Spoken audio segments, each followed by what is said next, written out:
Hello, welcome है एक नए लेक्चर इस इलेक्ट्रोमैग्नेटिक इंडक्शन वाले चैप्टर में। इस चैप्टर में अभी तक हम लोग सीखे हैं कि अगर किसी मूविंग रॉड से, किसी क्लोज लूप से अगर फ्लक्स जो मैग्नेटिक फील्ड में होने के बाद पास कर रहा था, अगर वो फ्लक्स चेंज करे तो उस लूप में ईएमएफ इंड्यूस करेगा, उस रॉड में ईएमएफ इंड्यूस करेगा।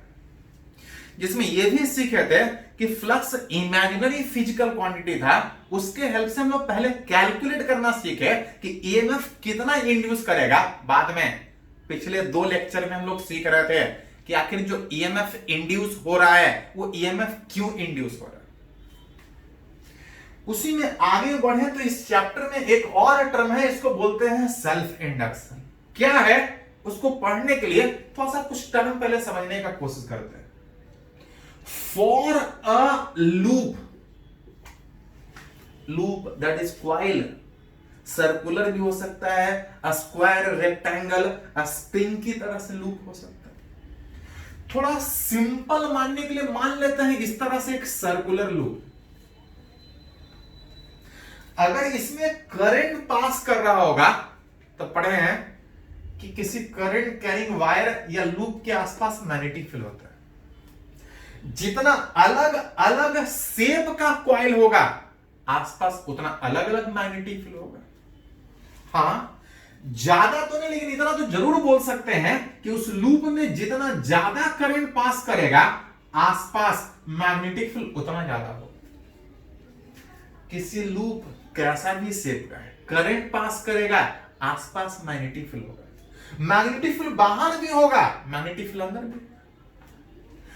अंदर में उस करंट के मैग्नेटिक फील्ड के कारण, अंदर में कुछ करंट के मैग्नेटिक फील्ड के कारण इसके थ्रू कुछ लाइन पास करेगा। लाइन पास करने का मतलब उस लूप से फ्लक्स पास करेगा। लाइन पास करना उसी को तो फ्लक्स से रिप्रेजेंट कर रहा था। अलग अलग शेप का होगा तो फ्लक्स अलग अलग पास करेगा।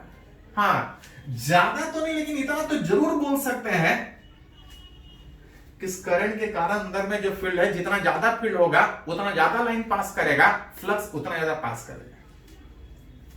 दोनों को अलग अलग सोचने के बजाय कंबाइन करके अगर एक साथ सोचें तो करंट जितना ज्यादा अंदर में फील्ड उतना ज्यादा, अब फील्ड जितना ज्यादा फ्लक्स उतना ज्यादा। मतलब बोल सकते हैं सीधा सीधा कि अगर इस लूप में करंट पास कीजिएगा तो अंदर से फ्लक्स पास करेगा। जितना ज्यादा करंट पास कीजिएगा अंदर से फ्लक्स उतना ज्यादा पास करेगा। हाँ, बाकी जो फैक्टर है अगर गौर से देखें तब फील्ड करंट के कारण अलग अलग शेप में अलग अलग होगा, वो शेप एंड साइज पे डिपेंड करेगा। फ्लक्स में फॉर्मूला था BS, S मतलब एरिया। अलग अलग शेप का कॉइल होगा तो एरिया वहां पे अलग अलग होगा। करंट जितना ज्यादा फील्ड उतना ज्यादा, फील्ड जितना ज्यादा फ्लक्स उतना ज्यादा। अगर सारे फैक्टर को अगर सीधा लिखें, करंट जितना ज्यादा फ्लक्स उतना ज्यादा, यहां पे जो प्रोपोर्शनलिटी है अगर उसको हटा के लिखें तो एक कांस्टेंट, जहां पे उस कांस्टेंट को बोल सकते हैं कि it's value depends upon shape and size of उस लूप का।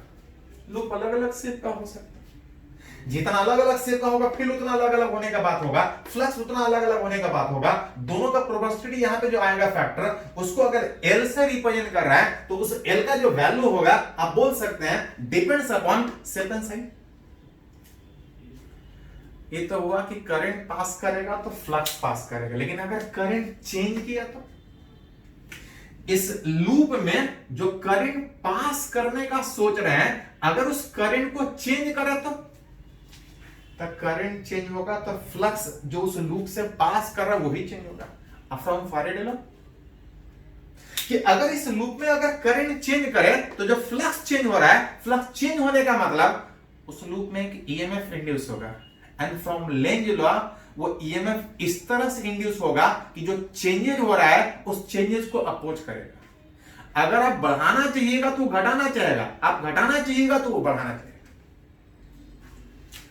करंट पास उस लूप से कर रहा था तो उस लूप से फ्लक्स पास कर रहा था, और अगर करंट चेंज करेंगे तो उस लूप से फ्लक्स चेंज करेगा, और अगर वो लूप में फ्लक्स जो पास कर अगर चेंज किया तो लूप उस चेंजेस को अपोज करने के चक्कर में एक ईएमएफ इंड्यूस करेगा, एंड दैट प्रॉपर्टी किसी लूप का अलग अलग शेप का हो सकता है। लूप किसी लूप का प्रॉपर्टी जो करंट अगर उस लूप में चेंज करे तो वो लूप फ्लक्स के चेंज करने के कारण अपोज करेगा, एक ईएमएफ इंड्यूस करेगा, एंड दैट प्रॉपर्टी उस कॉइल का हम लोग बोलते हैं self induction. Coil current pass नहीं, ध्यान दीजिए थोड़ा सा, अगर किसी वायर में करंट पास करता है तो opposition is called as resistance. Current pass का अपोजिशन नहीं, जब करंट चेंज कर रहा है तो वो लूप उस करंट चेंज का अपोज करेगा। फ्रॉम फैराडे लॉ, किसी लूप का एक प्रॉपर्टी ऑफ ए लूप या कॉइल अलग अलग जैसा शेप का हो, due to which it opposes the changing current का अपोज नहीं। जो करंट पास कर रहा है अगर उस करंट को हम चेंज करें तो लूप उस चेंजेस को अपोज करेगा, अपने अंदर करंट चेंजेस का अपोज करेगा, अपने ही लूप में उस करंट चेंज का अपोज कर रहा है। इसी लूप में करंट पास कर रहा है और यही करंट अगर चेंज किया तो अपने ही चेंजेस को अपोज कर रहा है। A property किसी लूप का या कॉइल का due to which it opposes the changes in current inside it, अपने में ही चेंज का oppose, and that property is called as self induction. कैसे अपोज करेगा? अपने अक्रॉस एक ईएमएफ डेवलप करेगा, अपने अक्रॉस एक ईएमएफ डेवलप करने का कोशिश करेगा। This property is called as self induction. And वैसे कॉइल जो अपने में ही करंट चेंज का अपोज करे, इस कॉइल को हम लोग बोलते हैं इंडक्टर कॉइल। कॉइल मतलब लूप अलग अलग चाहे जैसा भी शेप का हो, करंट पास नहीं, जब करंट चेंज कीजिएगा तो उस चेंजेस को अपोज करेगा। और ये जो एल है जो अलग अलग शेप का अलग अलग आएगा, शेप पे डिपेंड कर रहा था, यही बताएगा कि अपोज कैसा होगा, क्योंकि इसी पे डिपेंड कर रहा है कि फ्लक्स कितना पास कर रहा है। जितना ज्यादा फ्लक्स पास करेगा चेंजेस का अपोजिशन भी उसी तरह से होगा। एंड ये जो एल बता रहा है कि फ्लक्स कितना पास करेगा, फ्लक्स कितना चेंज करेगा, जिसके कारण ये लूप अपोज करेगा, इस एल को बोलते हैं coefficient of self induction of उस कॉइल का। वो कॉइल अपने में ही करंट चेंज का अपोज, पास का नहीं, करंट चेंज का, करंट पास का opposition is called resistance, current change का opposition is called self induction. And वैसा कॉइल जिसमें ये प्रॉपर्टी होगा, that coil is called inductor coil, and that property is called self induction. कोई coil pass का नहीं, अपने में ही करंट चेंज का अपोज कितना, वो उसके शेप एंड साइज पे डिपेंड करेगा। It's value depends upon shape and size. अब उस वैल्यू को हम लोग रिलेट करते हैं किससे? तो एल से, जिसको बोलते हैं coefficient of self induction. And अपने अक्रॉस ईएमएफ इंड्यूस करेगा। ईएमएफ कितना इंड्यूस करेगा? तो कहीं भी पढ़े ईएमएफ इंड्यूस होता है rate of change of flux, जहां पे उस लूप के थ्रू जो फ्लक्स पास कर रहा है एल इंटू आई, जिसमें ये एल था उसका शेप एंड साइज जो समय के हिसाब से चेंज नहीं करेगा, जो कि आप रिलेट कर सकते हैं कि अगर किसी लूप में अगर करंट चेंज करेगा तो लूप में फ्लक्स चेंज करेगा। अब उस चेंजेस का अपोज अपने अक्रॉस एक ईएमएफ डेवलप करके, ईएमएफ कितना डेवलप होगा उस लूप के शेप एंड साइज पे डिपेंड करेगा।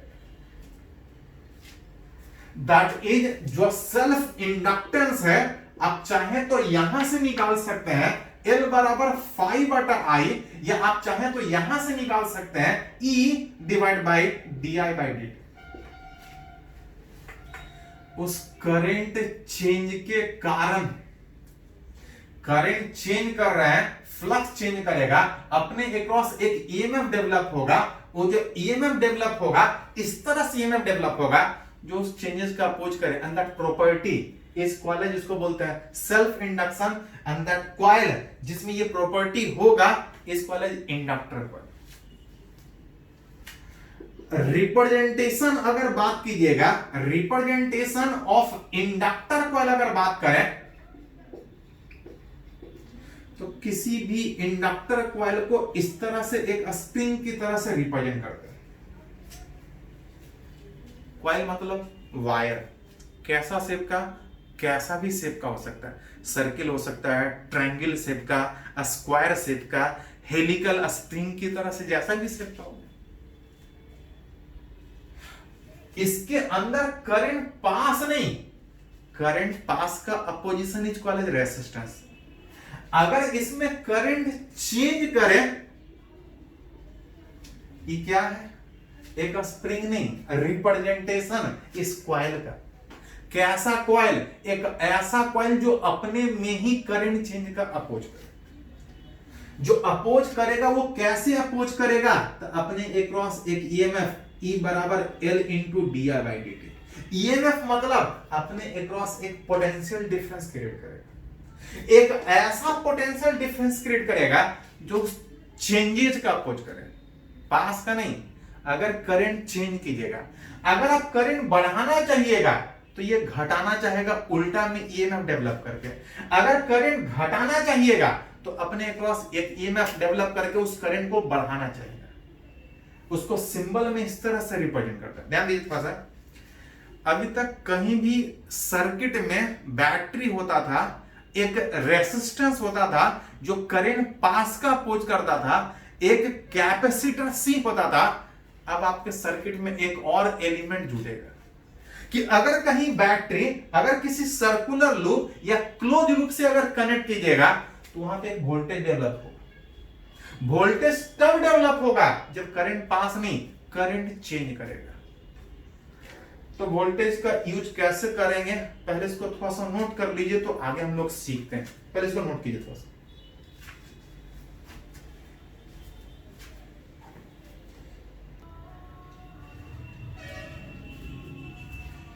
तो अभी एक नया फिजिकल क्वांटिटी हम लोग बात किया, self induction. That is self induction is not physical quantity, that is property कि किसी कॉइल में करंट पास नहीं, अगर करंट चेंज कीजिएगा किसी कॉइल, वो अलग अलग शेप जैसा भी हो, अगर करंट चेंज कीजिएगा तो वो लूप अपने में ही करंट चेंज का अपोज कर रहा था। अब वो जो लूप अपने में करंट चेंज का जो अपोज कर रहा था वो उसी कॉइल के शेप एंड साइज पे डिपेंड कर रहा था, और उस शेप एंड साइज जिसके कारण वो अपने में चेंजेस का अपोज कर रहा है, that is called as self inductance, जिसको L से लिखा है।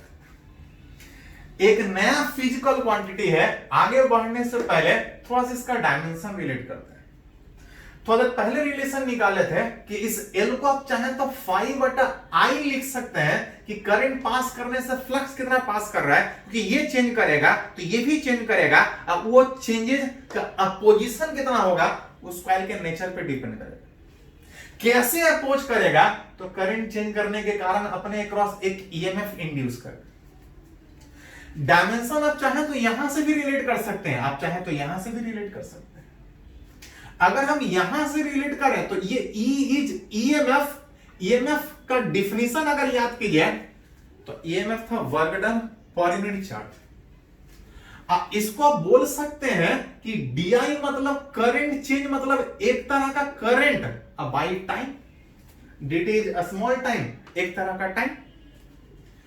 डायमेंशन अगर लिखा जाए तो वर्क डन का डायमेंशन होता है ml²t-2। चार्ज का डायमेंशन का बात कीजिएगा तो 80। इस करंट का बात कीजिएगा तो ampere A by time. T वाला फैक्टर यहां से हट जाएगा, ए स्क्वायर ऊपर जाएगा, जिसको लिखिएगा तो ml²t-2। ए स्क्वायर जब ऊपर जाएगा तो डायमेंशन इसका लिख सकते हैं। डायमेंशन तो लिख ही सकते हैं, जरूरत पड़ने पे इसका यूनिट भी लिखा जा सकता है। मन करे तो यूनिट यहां से लिख सकते हैं। फ्लक्स का यूनिट था वेबर, अब करंट का यूनिट होता है एम्पियर। तो आप सेल्फ इंडक्टेंस का यूनिट अगर लिखना हो तो वेबर पर एम्पियर लिख सकते हैं। आप चाहे तो ईएमएफ का यूनिट होता है वोल्ट, टाइम ऊपर चला जाएगा, वोल्ट इंटू टाइम पर वोल्ट इंटू सेकेंड, अब करंट अगर डिवाइड है तो वोल्ट सेकेंड पर एम्पियर लिख सकते हैं। जैसा जरूरत पड़े उस हिसाब से लिख सकते हैं। आप मन करे तो आप यहां से भी डायमेंशन इसका लिख सकते हैं। M L square T minus two is work done था, और अगर वर्क डन का बात कीजिएगा तो वर्क डन का यूनिट होता है जूल, अब बटा एम्पियर पावर 2 में। ये सारा इसी का यूनिट।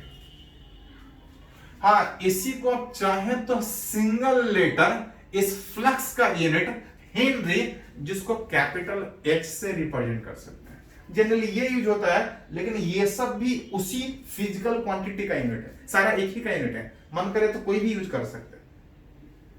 हाँ, जनरली उस self inductance, what is self inductance? एक कॉइल। सेल्फ इंडक्टेंस मतलब एक कॉइल, कैसा शेप का? तो कैसा भी शेप का हो सकता है। एक ऐसा कॉइल जो अपने में ही करंट पास का नहीं, करंट चेंज का अपोज करे, अपने क्रॉस पोटेंशियल डिफरेंस क्रिएट करके ईएमएफ इंड्यूस करे, that coil is called as self inductance, जिसका वैल्यू आप यहां से निकाल सकते हैं, और यूनिट हेनरी।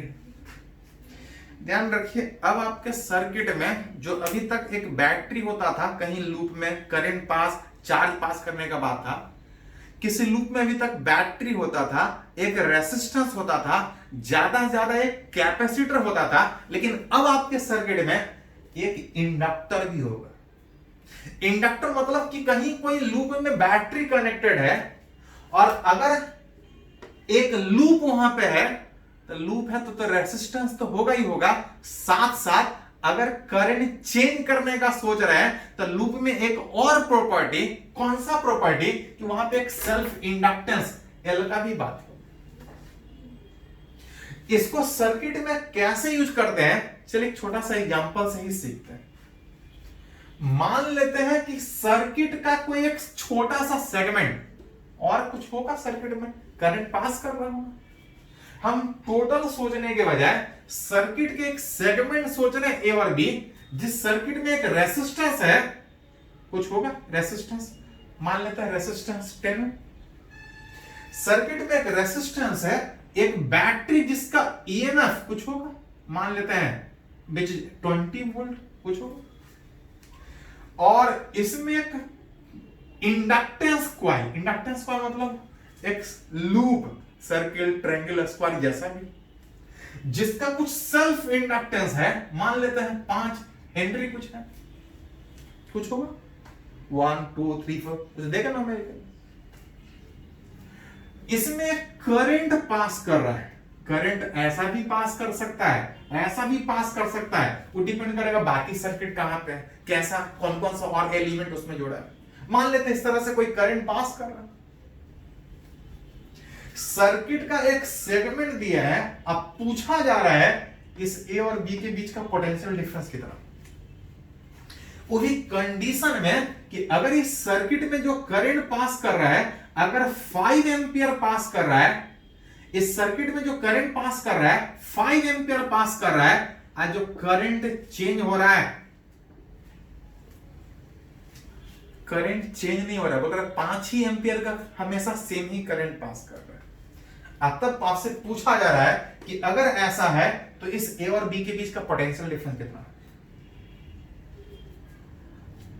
सर्किट में अगर फिर से थोड़ा रिलेट कर ले, अलग अलग कंडीशन में हम लोग लिखना चाहते हैं कि सर्किट का ए पॉइंट, ये बी पॉइंट, रेसिस्टेंस 10 ओम, ईएमएफ 20 वोल्ट, और यहां पे इंडक्टेंस 5 हेनरी, करंट पास कर रहा है लेकिन चेंज नहीं कर रहा है। पढ़े हैं ये सेल्फ इंडक्टेंस मतलब एक कॉइल जो अपोज करता है करंट पास का नहीं, करंट चेंज का। अगर इस लूप में करंट नहीं चेंज हो रहा है तो ये कोई अपोज नहीं करेगा, उसके अक्रॉस पोटेंशियल डिफरेंस 0, कोई अपोज ही नहीं करेगा। हाँ, करंट चेंज करता तो वो अपोज करता, चाहे बढ़ता चाहे घटता, दोनों केस में अपोज करता है। अतः आपसे पूछ रहा है कि इस ए और बी के बीच का पोटेंशियल डिफरेंस कितना होगा। याद कीजिए, जब क्लोज लूप में मूव करते तो 0 होता, लेकिन अगर सर्किट के दो सेगमेंट के बीच निकालना है तो एक करके आगे बढ़ते हुए निकालते हैं। आगे बढ़ने में अगर वोल्टेज बढ़े तो प्लस, अगर वोल्टेज घटे तो माइनस। अगर स्टार्ट ए से करें तो इस ए का कुछ पोटेंशियल होगा। आगे बढ़ने में जब तक कुछ नहीं मिलेगा चेंज नहीं करेगा, लेकिन अगर रेसिस्टेंस है, करंट पास कर रहा है तो वोल्टेज होगा। बढ़ रहा है कि घट रहा है रेसिस्टेंस में पहले ही दिखा लेते हैं। किसी रेसिस्टेंस में करंट हमेशा हायर से लोअर में पास करता है। बैटरी का वोल्टेज में कौन हायर कौन लोअर पता है। अब आप एक एक करके आगे बढ़ सकते हैं। ए से स्टार्ट किए, आगे बढ़ेंगे तो रेसिस्टेंस के क्रॉस वोल्टेज होता है I into R, resistance 10 ohm, plus की माइनस। तो पहले प्लस में थे, आगे बढ़ने के बाद माइनस में, वोल्टेज घट रहा है, घटेगा तो माइनस, अगर बढ़ता तो प्लस। यहां से और आगे बढ़ने का बात करें तो यहां पे पहले प्लस में बैटरी में थे, आगे बढ़ेंगे तो माइनस में, वोल्टेज घट रहा है, बैटरी के क्रॉस 20 वोल्ट, यहां पे कोई पोटेंशियल डिफरेंस नहीं, एक करके कहां पहुंच गए। अगर क्लोज लूप में होता है तो ना स्टार्ट कंसीडर करते हैं ना फाइनल, वो 0 हो जाता है। लेकिन अगर सर्किट के दो सेगमेंट के बीच तो एक करके आगे बढ़ेंगे, बढ़ेगा तो प्लस, घटेगा तो माइनस, और एक करके दूसरे पॉइंट तक। देन अगर आपसे पूछा जाए VA माइनस VB का वैल्यू कितना होगा, तो ये इधर, बाकी सब उधर, दोनों पॉइंट के बीच का पोटेंशियल डिफरेंस कितना होगा तो आप निकाल सकते हैं। चलिए इसी में एक थोड़ा सा और कंडीशन में बात करते हैं कि उस लूप में करंट 5 एम्पियर है, और करंट जो पास कर रहा है वो चेंज कर रहा है। चेंज मतलब करंट पास तो कर ही रहा है और समय के हिसाब से करंट बढ़ रहा है। अब तब हमसे पूछा जा रहा है कि उस दो पॉइंट के बीच का पोटेंशियल डिफरेंस कितना है। फिर से अगर उस सर्किट को अगर ड्रॉ करें, एक रेसिस्टेंस था, एक बैटरी था, और यहां पे एक कॉइल जिसका कुछ सेल्फ इंडक्टेंस जो बता रहा है कि करंट पास करेगा तो ये अपोज नहीं करेगा, लेकिन हाँ अगर वहां पे करंट चेंज कीजिएगा तो अपने के अक्रॉस एक ईएमएफ इंड्यूस करेगा। कितना? L into d/dt। अब कुछ ऐसा ईएमएफ इंड्यूस होगा कि अगर आप बढ़ा रहे होंगे तो घटाना चाहेगा, अगर आप घटा रहे होंगे तो बढ़ाना चाहेगा। रेसिस्टेंस कितना था? 10 ओम। ईएमएफ इस बैटरी का कितना था जी? 20 वोल्ट। करंट पास कर रहा है और करंट बढ़ रहा है। करंट जब बढ़ेगा तो अपने अक्रॉस एक ईएमएफ अपोज करने के प्रोसेस में, अपोज किस तरह से? एक बैटरी जिसका एक लोअर एक हायर, कौन सा लोअर? इधर वाला लोअर कि इधर वाला लोअर? तो अगर करंट बढ़ रहा है तो ये घटाने के चक्कर में उल्टा में एक ईएमएफ इस डायरेक्शन में करंट इंड्यूस करने का कोशिश करेगा।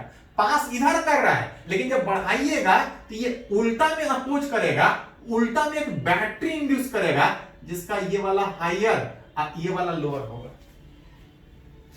करंट नहीं चेंज किया था तो कोई ईएमएफ इंड्यूस नहीं हुआ था। अगर करंट बढ़ा रहे हैं तो अपने के क्रॉस एक बैटरी डेवलप करके उल्टा में इंड्यूस करने का कोशिश करेगा, घटाना चाहेगा।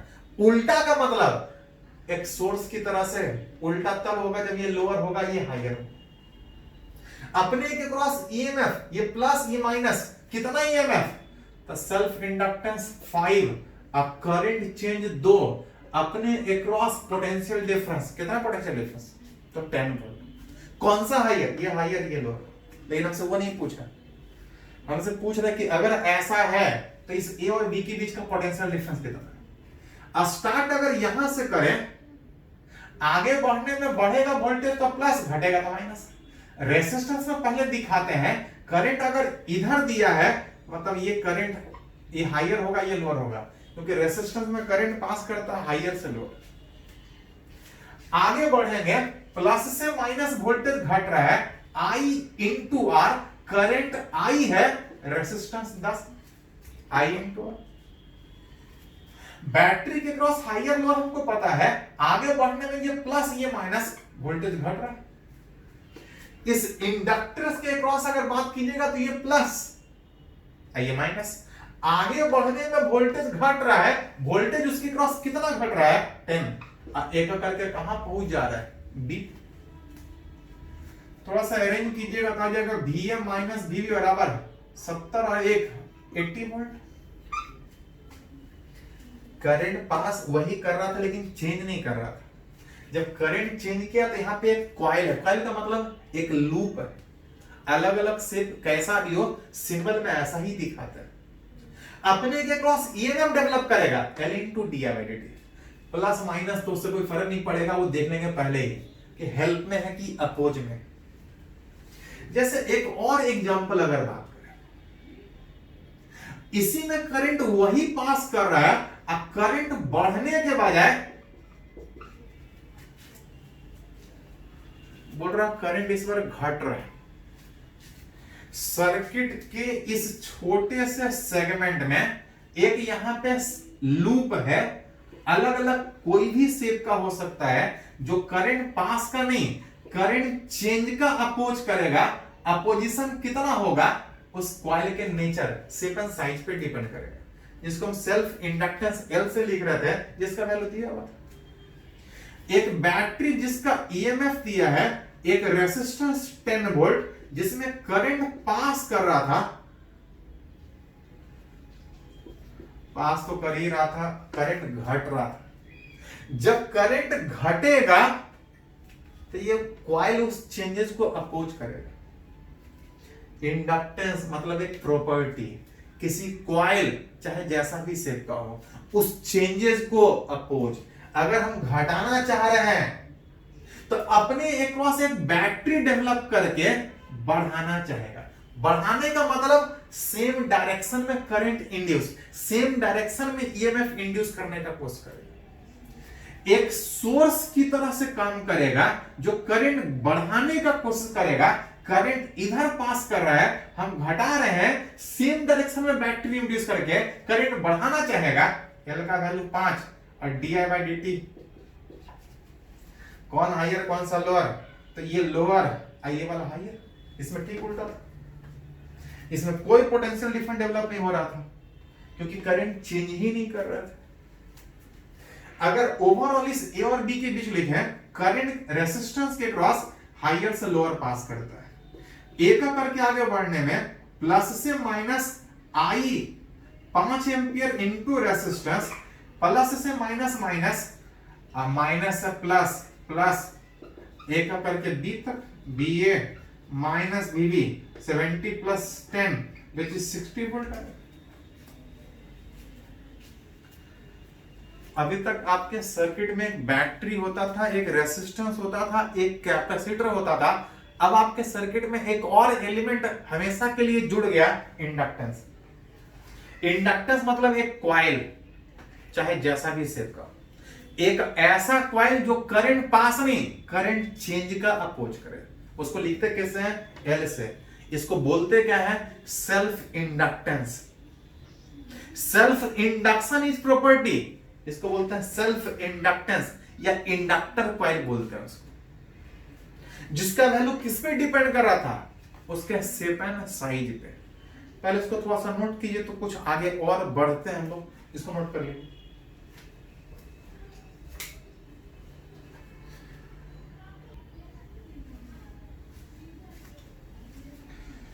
तो हम लोग एक नया फिजिकल क्वांटिटी का बात कर रहे हैं आज के लेक्चर में। सेल्फ इंडक्टेंस, जो किसी कॉइल का बात हो रहा है, जो बता रहा था कि एक कॉइल अपने में ही करंट पास नहीं करंट चेंज का अपोज कर रहा है। अपने में ही करंट चेंज का oppose, that property is called as self induction. That coil is inductor coil, जिसका कुछ सेल्फ इंडक्टेंस था। अब क्वेश्चन ये उठता है, बात किए थे कि self inductance shape and size पे डिपेंड करेगा। क्वेश्चन उठता है उसका वैल्यू कितना होगा। तो थोड़ा सा रिलेट करने का कोशिश करेंगे। कैलकुलेशन सेल्फ इंडक्टेंस किसी कॉइल का। कॉइल अलग अलग शेप का हो सकता है, जहां पे सबसे पहला कंडीशन में हम लोग रिलेट करना चाहेंगे कि अगर कोई एक सर्कुलर लूप है जिसमें कुछ नंबर ऑफ टर्न होगा, let N be the number of turn, कुछ नंबर ऑफ टर्न होगा, चलिए मान लेते हैं इसको कैपिटल एन से रिप्रेजेंट करते हैं, मन करे तो स्मॉल एन से रिप्रेजेंट कर सकते हैं। एक सर्कुलर लूप, जरूरत पड़े तो स्क्वायर का भी रिलेट कर सकते हैं। एक सर्कुलर लूप जिसका कुछ रेडियस है, जिसमें कुछ नंबर ऑफ टर्न है, जब करंट चेंज करेंगे तो अपने लूप में ये करंट चेंज का oppose by inducing an EMF, इस कॉइल का कुछ tendency, that property is self induction, जिसका वैल्यू रिलेट करना चाहे कि कितने के कारण वो अपोज करना चाहे। सेल्फ इंडक्टेंस अगर उस कॉइल का अगर निकालना चाहते हैं तब दो तरह से निकाल सकते हैं। एक था कि अगर उस लूप में अगर हम करंट चेंज करें, करंट चेंज के कारण उस लूप में जो ईएमएफ इंड्यूस होगा, अगर हम न्यूमेरिकली निकाल लें कि करंट चेंज के कारण ईएमएफ कितना इंड्यूस हो रहा है, तो वहां से हम सेल्फ इंडक्टेंस निकाल सकते हैं। उसके लिए क्या करना पड़ेगा, करंट कितना चेंज किए पर सेकंड वो निकाल लीजिए, और ईएमएफ कितना डेवलप हो रहा है। आप चाहे तो यहां से निकाल सकते हैं, नहीं तो एक और तरीका था, याद कीजिए, कि अगर उस लूप में एक करंट पास करवा के अगर उस लूप से फ्लक्स निकाल ले कि कितना पास कर रहा है, तो जो फ्लक्स पर यूनिट करंट है वही उस कॉइल का सेल्फ इंडक्टेंस कर रहा है। जब करंट पास कीजिएगा तो अंदर में फील्ड होगा, अंदर में कितना फील्ड होता है, तो याद कीजिए थोड़ा सा, सर्कुलर लूप के सेंटर पे फील्ड हम लोग पढ़े थे, म्यू नॉट आई बटा 2r, आर इज रेडियस। हाँ, अगर इसमें n टर्न है तो ये ni होगा, ये हम लोग ऑलरेडी पहले से पढ़ चुके हैं। ये लेकिन फील्ड सेंटर पे है और हमको करंट के कारण उस पूरे लूप से फ्लक्स निकालना है। फ्लक्स का फॉर्मूला होता है bs cos थीटा, जहां पे उस करंट के कारण जो फील्ड है उस पूरे एरिया से हम फ्लक्स निकालना चाहते हैं। जो करंट के कारण फील्ड पड़े थे वो सेंटर पे था, लेकिन यहां पे कैलकुलेशन में हम लोग मान लेते हैं कि करंट के कारण जो फील्ड सेंटर में है, आसपास हर जगह फील्ड अंदर में सेम मान के चलते हैं। उस करंट पास करने के कारण अंदर में जो फील्ड है उसके कारण इससे कुछ फ्लक्स पास करेगा, और फ्लक्स जो पर यूनिट करंट होगा वही रिलेट करेगा उस कॉइल का सेल्फ इंडक्टेंस कितना है, जो बताएगा कि इस कॉइल का नेचर, जिसके कारण अपने में करंट पास नहीं, करंट चेंज का अपोज करेगा, इसके कारण अपोज करेगा। जहां पे फील्ड कितना, तो फील्ड था म्यू नॉट एन आई बटा 2r। एरिया कितना, तो लूप सर्कुलर है, सर्कुलर लूप का एरिया कितना होता है, तो पाई आर स्क्वायर। अगर एक टर्न होता तो पाई आर स्क्वायर, लेकिन ऐसा ऐसा कितना टर्न है, तो जितना टर्न होगा हर टर्न के कारण फील्ड भी होगा, और सारे फील्ड के कारण हर लूप से लाइन पास करेगा। तो फील्ड लेंगे तो वहां भी नंबर ऑफ टर्न कंसीडर करना पड़ेगा। जब एरिया का बात करेंगे तो वैसा वैसा जितना भी टर्न होगा हर एक से लाइन पास करेगा। कॉस थीटा में एंगल किसके बीच, तो फील्ड और एरिया के बीच। अगर ये लूप ऐसा है तो एरिया वेक्टर बाहर, करंट अगर ऐसा सोच रहे हैं तो फील्ड अंदर 180 डिग्री। लेकिन ध्यान रहे कि सेल्फ इंडक्टेंस प्रोपोर्शनलिटी से डिफाइन होता है, और प्रोपोर्शनलिटी कभी निगेटिव नहीं हो सकता। तो एंगल से ज्यादा कोई फर्क नहीं पड़ेगा अनटिल एंड अनलेस ये 90 हो। 90 में फ्लक्स ही नहीं पास करेगा, cos 90 जीरो हो जाएगा। तो आप चाहे तो इसको हटा सकते हैं, क्योंकि करंट उल्टा पास कीजिएगा तो जीरो हो जाएगा। आई वाला फैक्टर हट जाएगा, और जो फैक्टर बच रहा है आप देख सकते हैं म्यू नॉट बाई 2, यहां से यहां पे पाई आ रहा था, यहां पे n स्क्वायर आ रहा था, एक r आ रहा है। सेल्फ इंडक्टेंस कभी निगेटिव नहीं हो सकता, क्योंकि प्रोपोर्शनलिटी फाई और आई को हटा के जो फैक्टर था उसको l लिख रहा था। कितना आएगा, हाफ म्यू नॉट पाई n स्क्वायर इंटू विच एक r कैंसिल होने के बाद बहुत बार तो खाली ये पूछता है कि उस सर्कुलर कॉइल का जो सेल्फ इंडक्टेंस होगा नंबर ऑफ टर्न के कितने पावर पे डिपेंड करेगा। तो नंबर ऑफ पावर डबल कीजिएगा तो सेल्फ इंडक्टेंस 4 टाइम्स चेंज होगा। साथ साथ it is directly proportional to R shape and size number पे डिपेंड करेगा। It is independent of current. Current कम पास कर रहा है, करंट ज्यादा पास कर रहा है, सेल्फ इंडक्टेंस को फर्क नहीं पड़ता, क्योंकि सेल्फ इंडक्टेंस को करंट पास नहीं, करंट चेंज से फर्क पड़ता है। कितना करंट पास कर रहा है, करंट के इंडिपेंडेंट हो रहा है। सेल्फ इंडक्टेंस करंट के 0 पावर पे डिपेंड करेगा। हाँ, नंबर ऑफ टर्न पे डिपेंड करेगा, उसके लूप के रेडियस पे डिपेंड करेगा। इस तरह से जरूरत पर निकाल सकते हैं। ये सर्कुलर लूप का निकाले। एक और केस में लोग निकालने का बात कर रहे हैं, इस बार किसी सोलेनॉइड वाले लूप का। सोलेनॉइड स्प्रिंग की तरह से वायर बेंट है, जिसका कुछ रेडियस होगा, जिसका कुछ लेंथ होगा। रिलेट कर रहा है कि अगर हम करंट पास नहीं चेंज करें, पास का पोजीशन इज रेजिस्टेंस, करंट अगर इसमें चेंज करें तो लूप इस चेंजेस का अपोज करेगा। And that property self induction. Relate करना चाह रहा है सेल्फ इंडक्टेंस, सेल्फ इंडक्टेंस इस सोलेनॉइड का कितना होगा, जिसके कारण ये अपने में करंट चेंज का अपोज करेगा। दो तरीके से था कि करंट चेंज के कारण उसके अंदर ईएमएफ कितना इंड्यूस हो रहा है वो निकाल लीजिए, नहीं तो एक करंट पास करवा के इस लूप से जो फ्लक्स पास कर रहा है, करंट पास करने के कारण जो फ्लक्स पास कर, अगर फ्लक्स को निकाले तो वहां से सेल्फ इंडक्टेंस निकाल सकते हैं। फ्लक्स था BS cos theta. Current pass करवा के उस फील्ड में वो लूप रखा है, अगर हम फ्लक्स निकाल लें तो मेरा सेल्फ इंडक्टेंस निकल जाए। जहां पे मान के चल रहे हैं कि सोलेनॉइड में n is number of turn per unit length, कुछ नंबर ऑफ टर्न होगा। नंबर ऑफ टर्न कम भी हो सकता है, ज्यादा भी हो सकता है। मान के चल रहा है कि उसके एक लेंथ में n नंबर ऑफ टर्न है। अगर इसके एक लेंथ में अगर इतना नंबर ऑफ टर्न है तो l लेंथ में कितना नंबर ऑफ टर्न होगा, तो n बराबर एक लेंथ में इतना नंबर ऑफ टर्न, तो l लेंथ में कितना नंबर ऑफ टर्न होगा निकाल सकते हैं। याद कीजिए किसी सोलेनॉइड में फील्ड कितना होता है, मैग्नेटिक फील्ड। सोलेनॉइड के अंदर अगर कहीं भी बात कीजिएगा तो मैग्नेटिक इफेक्ट ऑफ करंट वाला टॉपिक में पढ़े थे कि सोलेनॉइड के अंदर मैग्नेटिक फील्ड होता है म्यू नॉट Ni।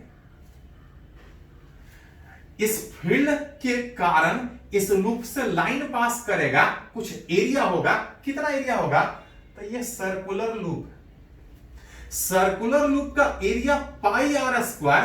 ऐसा एक टर्न नहीं, ऐसा total capital N number of turn. Angle से बहुत ज्यादा फर्क नहीं पड़ेगा, बस खाली वो 90 नहीं होना चाहिए। तो करंट जब ऐसा होता है तो फील्ड इस डायरेक्शन में होगा, और अगर लूप इसी प्लेन में है तो एरिया उधर ही होगा, उससे कोई ज्यादा फर्क नहीं पड़ेगा। आई वाला फैक्टर हट जाएगा, सेल्फ इंडक्टेंस उस सोलेनॉइड का जो आ रहा है, आई हटने के बाद जो बच रहा है mu nought pi R square n into capital small n भी है और कैपिटल N भी है। जहां पे स्मॉल n बता रहा था इसके एक लेंथ में कितना टर्न, कैपिटल N बता रहा था टोटल कितना नंबर टर्न। मन करे तो दोनों को हटा के स्मॉल n लिख सकते हैं, मन करे तो दोनों को हटा के कैपिटल N लिख सकते हैं। अगर दोनों को हटा के अगर स्मॉल n लिखें तो n को हटा के अगर nn लिखिएगा तो n स्क्वायर l आएगा। अगर दोनों को हटा के कैपिटल एन लिखें तो एन को हटा के लिख सकते हैं कैपिटल एन बाई एल। इसको हटा के लिखिएगा mu nought pi R square capital N square by L, that is self inductance उस सोलेनॉइड का जिसके टर्म में जरूरत पड़े उसके टर्म में लिख सकते हैं, निकाल सकते हैं। तो ये था किसी सर्कुलर लूप का और ये किसी सोलेनॉइड का सेल्फ इंडक्टेंस। इसको लिखे तो आसान, कुछ और पॉइंट है हम लोग बात करते हैं।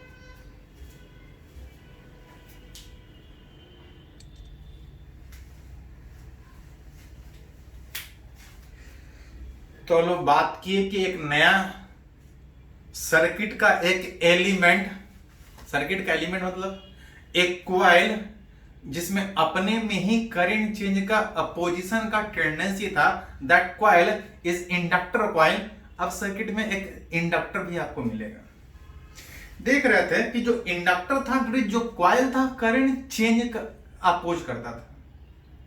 करंट चेंज का अपोजिशन का मतलब होता है कि अगर हम करंट बढ़ाना चाहेंगे तो करंट घटाना चाहेगा अपोजिट डायरेक्शन में ईएमएफ इंड्यूस करके।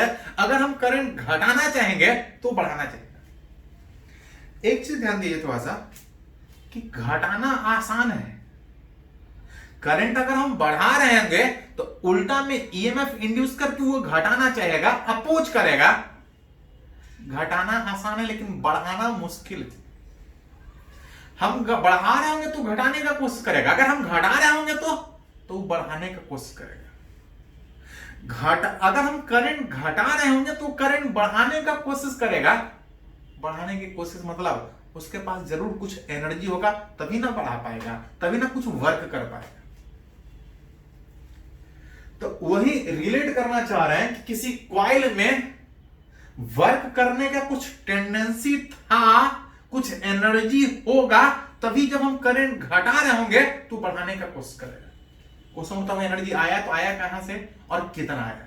तो एक्चुअली पढ़े थे कि इंडक्टर मतलब एक कॉइल, जब हम करंट बढ़ाना चाह रहे थे, करंट बढ़ाना चाह रहे थे तो घटाना चाह रहा था, घटाने के प्रोसेस में अपने अक्रॉस एक उल्टा में ईएमएफ डेवलप करेगा। कितना ईएमएफ डेवलप करेगा तो आ रहा था L into D I by D T. Current बढ़ाना चाहेंगे तो घटाएगा, घटाना चाहेंगे तो बढ़ाएगा। तो पहले बढ़ा होगा कि घटा होगा, तो जरूर पहले बढ़ेगा तभी ना घटने का बात उठेगा। जब हम करंट बढ़ा रहे होंगे तो उल्टा में ईएमएफ डेवलप करके घटाना चाहेगा, लेकिन उस अपोजिशन के बावजूद अगर हम करंट पास कर रहे हैं, ये अपोज कर रहा है कॉइल, लेकिन उस अपोजिशन के बावजूद अगर हम करंट बढ़ा रहे हैं, पास करवा रहे हैं, तो हमको कुछ वर्क करना पड़ेगा। और जितना वर्क हम उस कॉइल में उस अपोजिशन के बावजूद करंट बढ़ाने में काम करेंगे, जितना हम काम करेंगे वो कॉइल एनर्जी स्टोर कर रहा होगा। और जब हम करंट घटाना चाहेंगे तो जो एनर्जी स्टोर करके रखा है उसके कारण जब हम करंट घटाना चाहेंगे उसको बढ़ाना चाहेगा। कौन सा एनर्जी? शुरुआत में जब हम करंट बढ़ा रहे हैं तो अपोज कर रहा था, उस अपोजिशन के बावजूद हम करंट बढ़ा रहे हैं, उस प्रोसेस में वो एनर्जी स्टोर करते ही रहा है। और जितना एनर्जी स्टोर कर रहा होगा उसी के कारण जब हम करंट घटाना चाहेंगे तो एनर्जी यूज करके वो करंट मेंटेन बढ़ाने का कोशिश करेगा। अब वही रिलेट करना चाह रहे हैं कि वर्क डन और एनर्जी इस कॉइल में जो है वो कितना है। एस पढ़े पावर P बराबर dW बाई dt था, rate of doing work done. Power rate of doing work done था, इसको अगर क्रॉस मल्टीप्लाई करके लिखेगा तो देन dW बराबर आ जाएगा P इंटू dt। इस अपोजिशन के बावजूद हम करंट बढ़ा रहे हैं, कुछ हमको वर्क करना पड़ेगा। पावर होता है V इंटू I। अगर V वोल्टेज अपोजिशन में फिर भी करंट बढ़ा रहे हैं, हमको कुछ वर्क करना पड़ेगा। कितना? तो इस V के जगह पे EMF जो डेवलप हो रहा था वो वाला वोल्टेज, जहां पे EMF कितना डेवलप हो रहा था, L into D I by D T into I into D T. जहां से dt dt वाला फैक्टर हट जाएगा बाकी जो बचेगा इसको अरेंज करके लिख सकते हैं Li इंटू डी आई। छोटा सा करंट पास करने में वर्क डन इतना, total work done in passing a current I, in passing a current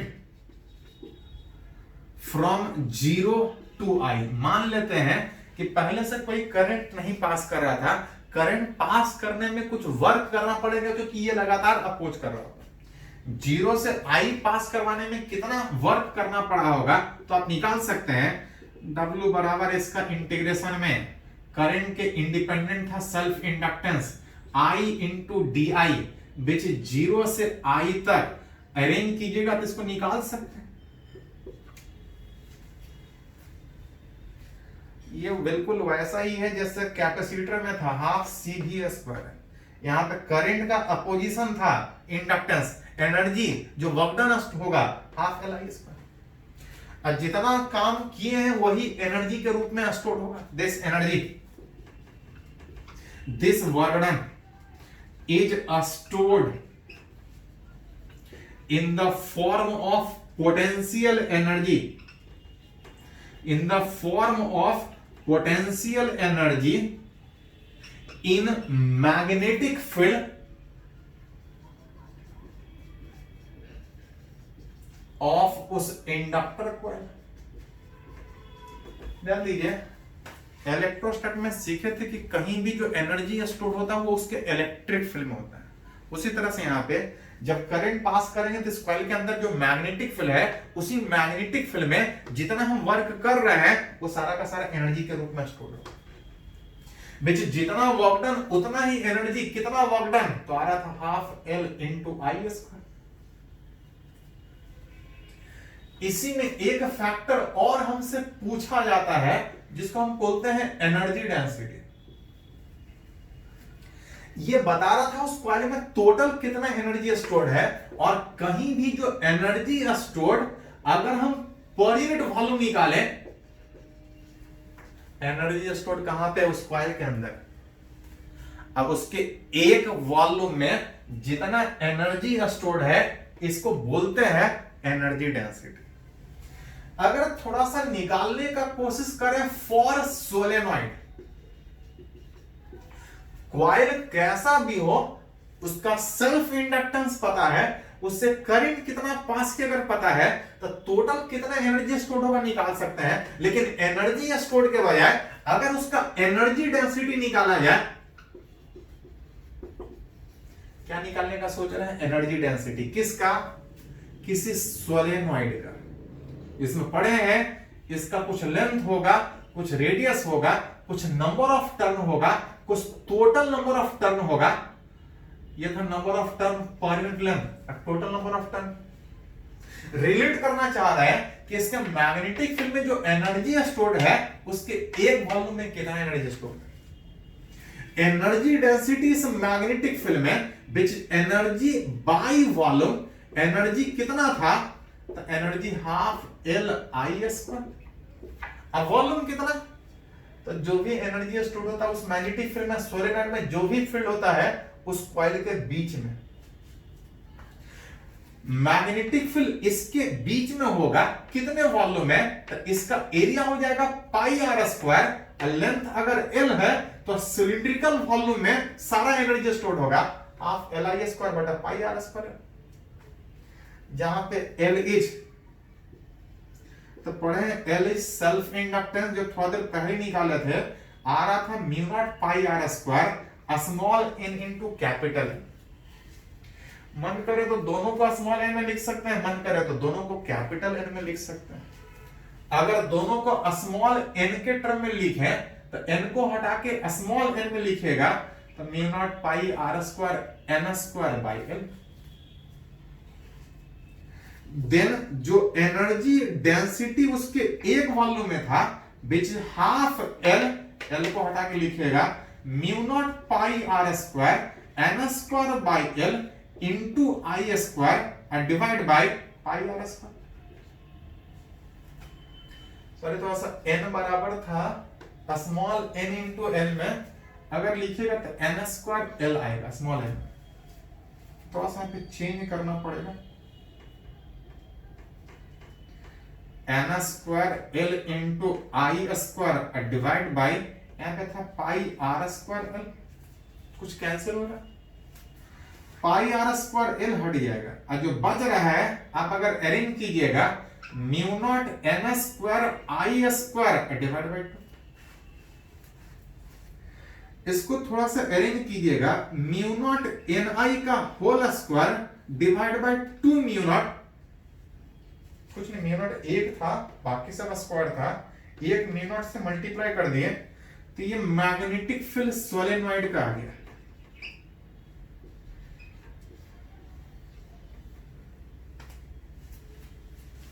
अगली बार अगर किसी सोलेनॉइड के फील्ड में एनर्जी पूछे तो हाफ एल आई स्क्वायर, अगर उसके एक वॉल्यूम में एनर्जी पूछे तो आप सीधा सीधा यहां से बैठा सकते हैं कि अगर उसके मैग्नेटिक फील्ड का वैल्यू पता हो, मीडियम पता हो, वो जो energy stored per unit volume होगा, ये जो एनर्जी डेंसिटी होगा, आप चाहे तो रिलेट कर सकते हैं।